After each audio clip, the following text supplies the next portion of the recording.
You've been honest that about a couple things. One, you have endorsed Bernie Sanders. Yes. And two, you have encouraged all Democrats to do the same, which is whoever the nominee is, you will support. Absolutely, yes. And, in fact,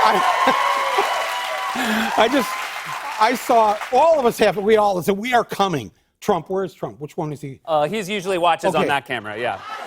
We, on November 3rd, are coming, and we are large. Our army,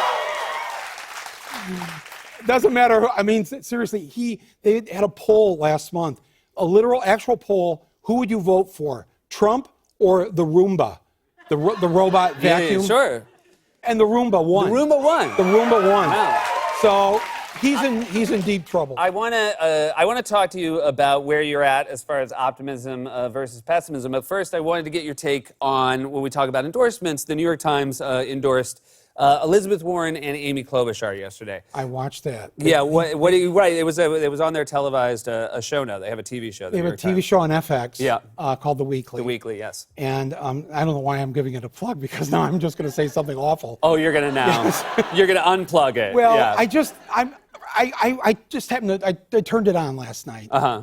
And I thought The Apprentice was back, because they literally brought each of the Democratic candidates into a big boardroom where they had to sit at the table and do like a dog and pony show for the editorial board of the New York Times. I don't know why I did the editorial board, because I frankly wish I had never seen. Don't you? When you think of the editorial board of the New York Times, you think of it's like whole bunches of brainiac people. Sure. Yes, and it's you a very want them, esteemed newspaper. Sure. You want them to be smarter than you. And then they go on FX, and you see what the process is like, and you see them, and they're like, oh, they're just like, well, like the band. Hey, Which- don't you? no. Don't you? No. We would live in a better country if the band could pick the endorsement of the next president of the United States. But it just kind of blew my mind that They seem very human. they seem very human. Okay. Well, that's fine. I mean, they are human beings. No, but we need all the help we can get right now. Yeah. And we don't need them. They started asking questions of the candidates, like, who's the person that broke your heart the most? Yeah. I did. Who's the person that broke your heart? We're in deep right now. Yeah, that's. What are you asking these questions? Aren't you afraid of Mitch McConnell? It's like, you're not going to get any laws passed. It was just, I don't know. It just. You didn't care for it, but I didn't care for you it. do have, even though you would say we're in deep, you do have some optimism right now. I have optimism. I'll tell you, I said after the 26, they endorsed Klobuchar and Warren. But I said after the 2016 election, because I kept saying Hillary got the most votes. We need to keep this in mind. Do not despair. The majority of the country thinks like we do, by 3 million votes. And what we should do actually in 2020, we shouldn't run one woman. We should run 2 women. The vice president and president on the ticket will be 2 women. Let's just double down on this. Let's just double down, and and all the pundits will go, oh no. Oh, you can't do that. Sure, they'll never get elected now. And like, oh yeah, I'll tell you right now, every woman's going to vote, and every young person's going to vote, and anybody who's part of any group that has had the boot on their neck for most of their lives because they belong to a particular ethnic group, a particular gender, a particular age group. Everybody who knows that feeling will come out and be for that.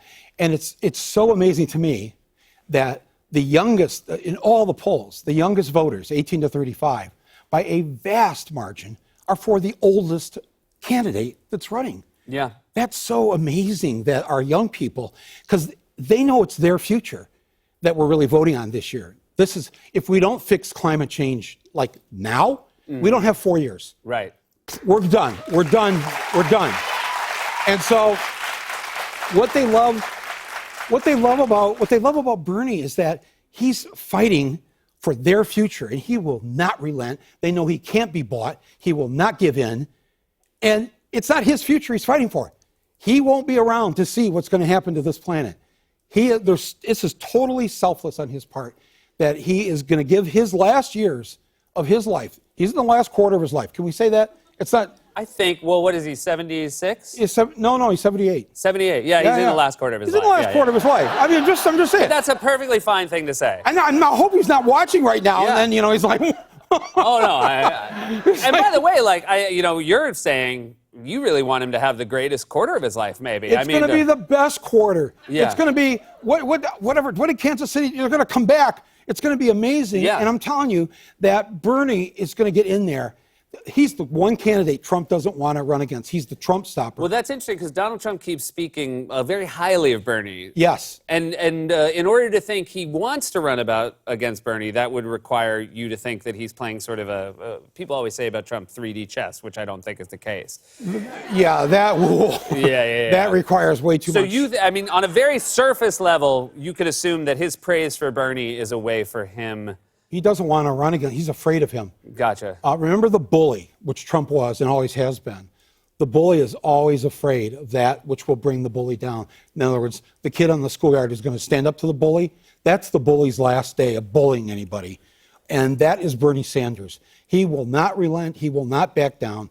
And he will take care of Trump in such a beautiful Brooklyn-like way.